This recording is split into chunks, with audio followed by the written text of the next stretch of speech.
I shall now hand over to the President, who shall announce the results of the vote for the first Vice President of the Pan-African Parliament representing the Northern Africa region.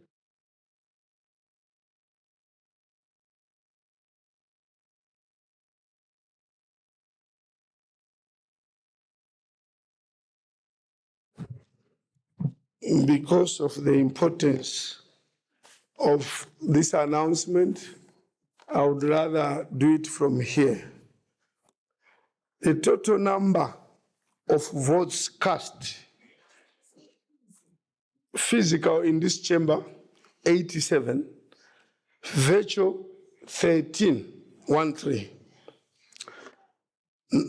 Now, before I move to the next, you know that to win, you need to cast, to have votes 50, a simple majority. So in this case, since 100 is the total, simple majority is what? 50%, A plus 1. So 51, if she gets 51 and above, she has qualified, she has been voted for. So 100 cast, 84, 87, and then votes in favor. In this room, she got 84 out of 87. And then from the virtual, she got 12 out of 13. So she got 96, yet she only needed 51 to be voted for, but she got 96.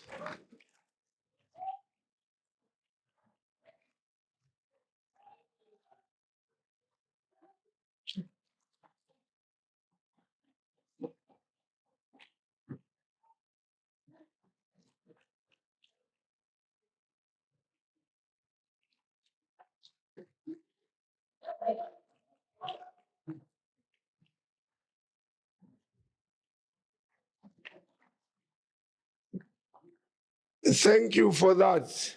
I want to repeat that for her. Hello, order. I want to repeat that for her to qualify to have been voted for, she needed to get 51 votes, but she got 96. 96% instead of 51%. So that's a distinction. 3 in this room, 3 voted against, 3. And on the virtual, only 1 person voted against her. So those are the results. Thank you.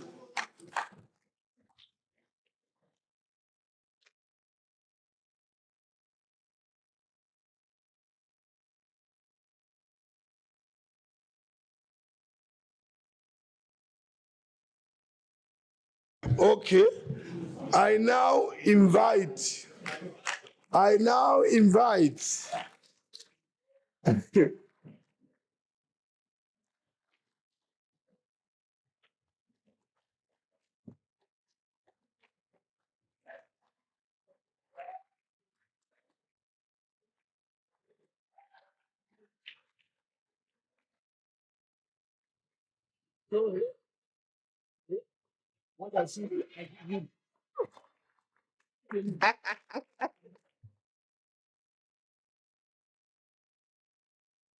Okay.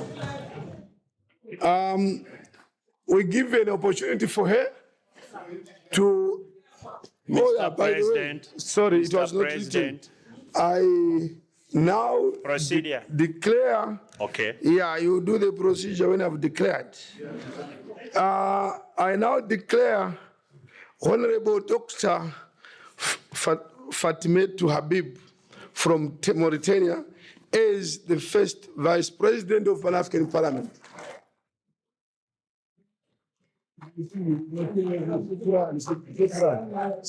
Shukran. As a result, I call upon you to express gratitude to our honorable members. Thank you.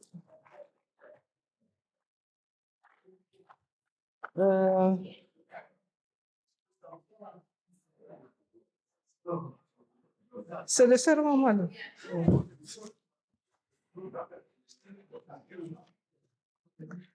Bismillah ar-Rahman ar-Rahim. In the name of Allah, I, Fatimatu Habib, undertake before the peoples of Africa and before Allah to discharge my functions as the first Vice President of PAP with dignity in order to serve the peoples of Africa and serve the African Union with faithfulness and preserve and defend and protect the constitutive laws of the Constitutive Act of the African Union and the protocol establishing the African community as it has been established by law, and I will also respect the principles of good governance and those of human rights, international law, peace, and stability, and also with the goals of the Pan-African Parliament. God help me. Thank you. Thank you. Thank you, honorable members. I thank you all for your support and would like to thank most particularly members of the Northern Caucasus for their continuous support. And of course, this does not come as a surprise from the caucus of North Africa, and would like also to thank our President of the Republic, who is chairing the AU now, and would like to seize this opportunity in order to thank you and express my appreciation to you, sisters and brothers. Thank you for your support, and we are very grateful for this support. Thank you. I now invite no, I have to congratulate you.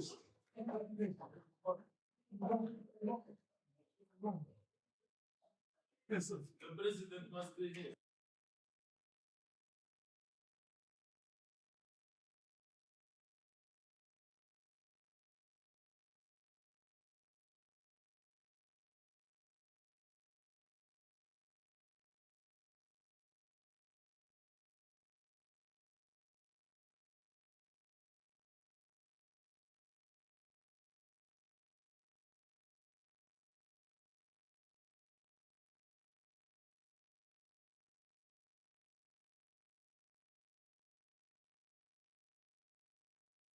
I now invite Honorable Habib to take her proper seat.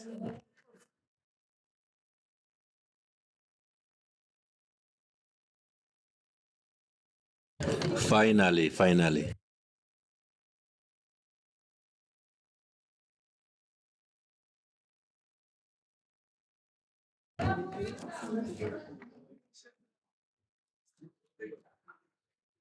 Thank you very, very much. We'll speak some other day. But for now, sorry, take your seats. Take your seats. For now, I want to tell the North that you are loved by this chamber, by MPs. Look at the votes. She got 96%. It means everybody supported her. So nobody was fighting the North. Everybody supported her. And I like the spirit. Now, I'll ask the clerk, look, we have finished voting, but we've been requested some people in their committee, they are saying they will leave, I think, by tomorrow. So there's an item, I think it's for 10 minutes, then we go. Just 10 minutes. Madam Clerk. Honorable President, presentation and debate of the Pan-African Parliament revised rules of procedure. I shall now invite Honorable Steve Mikaya, Chairperson of Rules, previous discipline to make his presentation. This should be short, not more than 10 minutes. Oh, order.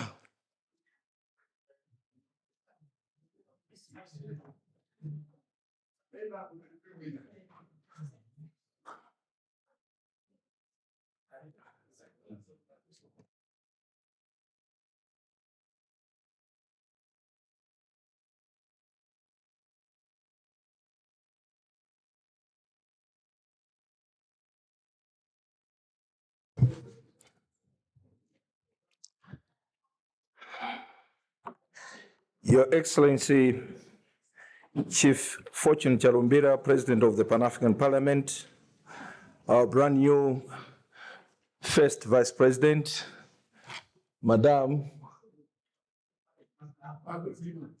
Abib, and what congratulations.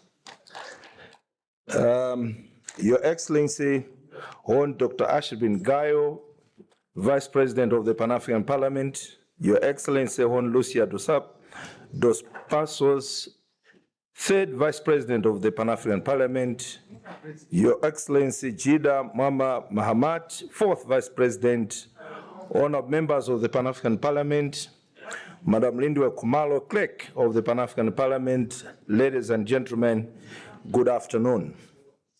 As guided, I believe that you all have read the report, so I will not read the whole of it, but I'll just go to the maybe very, very important issues that needs your noting. I stand before you to present a comprehensive report on behalf of the Permanent Committee on Rules, Privileges and Discipline of the Pan-African Parliament, outlining the process and the decision taken to align the rules of procedure of Pan-African Parliament to the protocol, to the treaty establishing the African Economic Community relating to the Pan-African Parliament. This process was undertaken in compliance with the directive of the Executive Council of February 2024, which directed, among other things, that the suspended rules of procedure of the Pan-African Parliament should be reconsidered by PAP plenary, taking into considerations the inconsistencies outlined in the legal opinion issued by the Office of the Legal Counsel. This report addresses decision to ensure consistency, clarity, adherence to the PAP protocol, and responds directly to the legal opinion provided by the Office of the Legal Counsel. How did we get here? That's 3.1. In February 2020, the Assembly of Heads of State directed the Office of the Legal Counsel to examine the legal instruments and rules of procedure of the African Union, identifying areas. Mr. President. Mr. President. Identified areas of incoherence or conflict with other AU legal instruments and advise AU policy organs on the amendments and alignment as appropriate. Can we let him finish? No, please, no. The Assembly decision was reinforced by Executive Council decision of October 2021, which specifically requested the OLC to review the rules of procedure of the PAP to ensure that the principle of rotation is enshrined in the rules and report back to the Executive Council by July 2022. The Executive Council decision also directed PAP to urgently review the rules of procedure to ensure alignment with African Union values, rules and regulations, as well as established practices of the Union, including the principle of geographical rotation. As a result of these Executive Council and Assembly decisions, the Pan-African Parliament amended its rules of procedure on 4th November 2022 through an inclusive and exhaustive process that involved the regional caucuses. After the amendment and adoption of the rules of procedure on 4th November, a complaint was lodged with the AUC chairperson by some PAP members who argued that the amended rules violated Article 5, 12 of the PAP protocol regarding terms of office of the Bureau. After the review of the amended rules of procedure, including certain provisions that had been carried over from the 2011 version, the Office of Legal Counsel noted that while most of the amendments are principally statistic, semantic, and largely consistent with the PAP protocol, specific revision appear to be inconsistent with the PAP protocol, or introduce ambiguity that could result in nonconformity, thus warrant closer scrutiny. Based on this legal opinion, the 2022 amended rules were suspended. Further to this, at February 2024 summit, the Executive Council adopted a decision on the situation at Pan-African Parliament, which directed, among other things, that suspended rules of procedure of the Pan-African Parliament should be reconsidered by PAP plenary, taking into consideration the inconsistencies outlined in the legal opinion issued by the Office of the Legal Counsel. Ordinarily, Your Excellency, PAP has exclusive jurisdiction authority to amend the rules under Article 18.8 and 12.1 of the PAP protocol. However, an exceptional situation, as I described above, arose when the OLC identified that the amended rules violated protocol in specific areas, as identified in Appendix B. You may wish to know, Your Excellency, honored members, that the rules of procedure of Pan-African Parliament stipulates under 2610 that the Committee on Rules, Privilege and Discipline is mandated to assist the Bureau in an interpretation and application of these rules of procedure, to consider proposal for the amendment of rules of procedure. In compliance with Rule 2610 of the Rules of Procedure of PAP, the Bureau transmitted documents received from the OLC to the Committee on Rules, Privilege and Discipline. The documents which were available to the members of the committee consist of the following: the Executive Council decision of February 2024, OLC opinion of review of rules of procedure, explanatory notes summarizing the OLC opinion.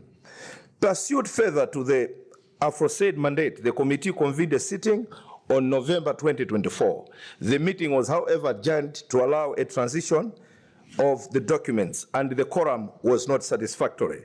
The committee reconvened on 6th November 2024 to reconsider the legal opinion.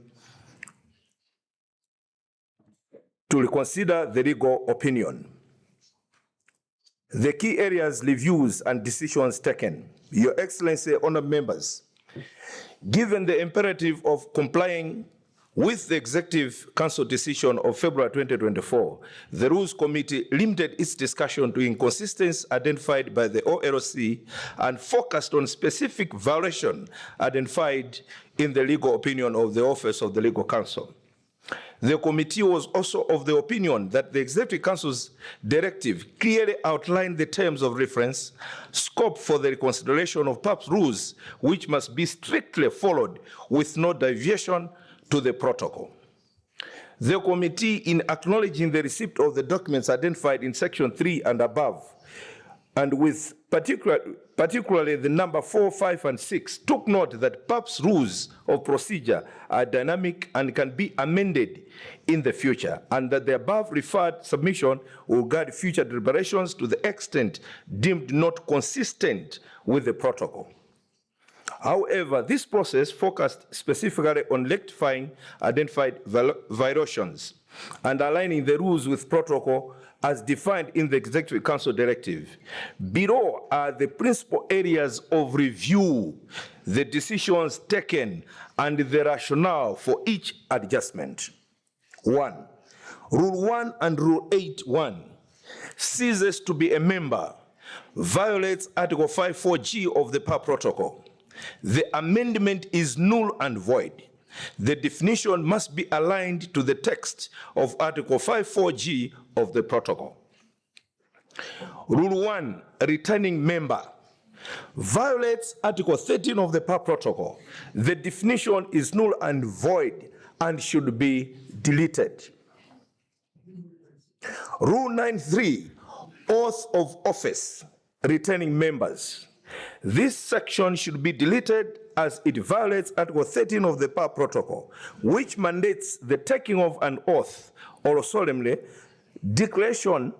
The taking of an oath or solemnly declarations serves as a near universal markers for the commencement of a mandate. Rule 1614, term of office and rotation of the Bureau, violates Article 5.3 and 12.3 of the PAP Protocol. Amendment violates the protocol and is therefore null and void. The text should be replaced with the exact text of Article 12.3 of the protocol, which states that the terms of office of the President and the Vice President shall run with the National Parliament or the deliberative organ which elects and designates them. On this particular provision, members further suggested that a recommendation to be put to office of the legal counsel to initiate an amendment to the protocol so as to define the term of office in line with stipulation as contained in suspended 2022 and existing rules of procedure. Alternatively, the ratification of Malabo Protocol, which contains the current stipulation, can be accelerated to address members' concerns on the matter. Committee recommendations. In view of the foregoing, the committee makes the following recommendations. The PAP Protocol is the supreme legal instrument governing PAP, and it is not subject to debate or variation by the plenary. The PAP's role is to implement the protocol, not to amend or alter it. Any violation would result in automatic notifications. No entity, PAP included, can amend the protocol. Consistent with the OLC opinion and Executive Council's mandate, all violations identified by OLC must be nullified and replaced with provisions that align with the protocol. Matters relating to protocol cannot be violated and as such need to be removed from the revised rules of procedure of 4th November 2022 and replaced verbatim with what is specified in the protocol. In conclusion, Your Excellency, honored members, the Rules Committee believes that this alignment of rules of procedure to the protocol will enable the Pan-African Parliament to perform its functions effectively and with full alignment to the protocol. We have carefully considered the legal opinion provided by the Office of the Legal Counsel and taken into account the scope and specific mandate assigned to PAP by Executive Council. It is our collective responsibility to ensure that the PAP operates within the parameters set by the protocol, thereby advancing the goals of African Union and serving the people of Africa with transparency, accountability, and dedication. I respectfully submit this report for the consideration of the plenary with a recommendation for immediate implementation of the recommendations as mandated by the Executive Council, stipulated in the supreme legal instrument, the protocol.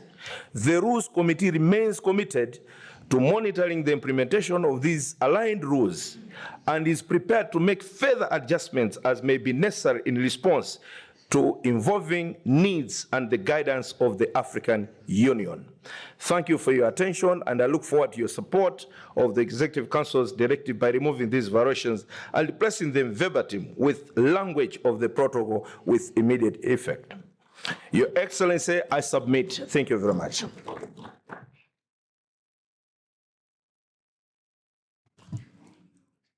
Thank you, Mr. Chair. This report, the chair would have explained. I know people may misconstrue. PAP was accused of operating, disrespecting financial procedures in whatever procedure, including the protocol of PAP. Member states then said, go and remove violations. The violations are not coming from the Rules Committee, nor the Bureau. The Bureau had no hand in this thing, nothing. We never met even for 5 minutes to say what should we do.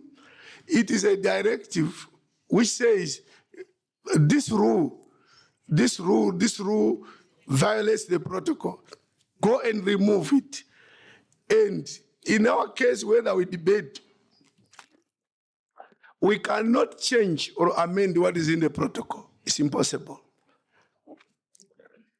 It's for us to take note that this, we had amended this thing of returning member. They said, remove it. Remove it. All these are areas that we need to remove by directive of the Executive Council, which is a policy organ of the AU, is a directive. If we refuse, tomorrow they will then again say PAP is defined, because they've been writing since 2016 about some of these violations. And we are taken as if this parliament does not respect AU rules. So we are saying, whether we agree or we don't agree, the solution is not in this chamber. The solution is those people who passed this protocol, which ourselves cannot change. And what we are doing is simply to agree to follow what they've said is a violation of the protocol. And I want to address, don't think, oh no, maybe the Bureau is changing rules. These things which we are read are coming from Addis. They are all coming from Addis Ababa, from Legal Council and the Executive Council. That's where they are coming from, not from your Bureau. We never put even one word in what is being done. We are copying exactly what has come from Addis. So those who think the Bureau is trying to do this, no. It's only that we don't have enough information. This is a directive. And in February 2025, in February, when the heads of state meet, this issue will be tabled to find out whether PAP complied. Has PAP removed the violations? Because after February this year in Addis, where they say go and amend, go and remove, they said by July. So when they met in Ghana, the heads of state, this issue, there was a report to say they have not done so, but we'll report next year in February. There will be a report to say how far have you gone with complying with those directives. I just want to repeat that issue. We may want to debate, but the debate is simply to acknowledge that we have heard. If you have problems with these violations of the protocol, the route to amend is your country, your own foreign minister, your own ambassador. They are the ones who have to initiate amendments of the protocols, which do not come to this parliament. They instead go to your national parliaments. That's what I have to say. This is not for legislative, this administrative is for nothing. To say, okay, let's go and remove the violations. Simple. Let's go and remove the violations. Otherwise, we have no power to say no. There's part 2, which will come. Part 2, other rules, got other rules in our rules, where the legal counsel, these are not violations of the protocol, but the legal counsel feels that, why don't you improve this rule? Those now are not executive council violations, no. Those, the legal committee, the rules committee will have to sit down and look at other rules that may need improvement. Those we can say no to the legal council if we don't want, and amend in the way we think we'll do. That's another area of rules which are not violations. Members, to me, this matter is for noting, not for adoption. It's for noting, to take note, because we cannot say no to what was pointed out by the legal counsel was violations. We can't. We can debate for 2 days, but at the end of the day, we cannot change a violation. We are adjourned to tomorrow at 9.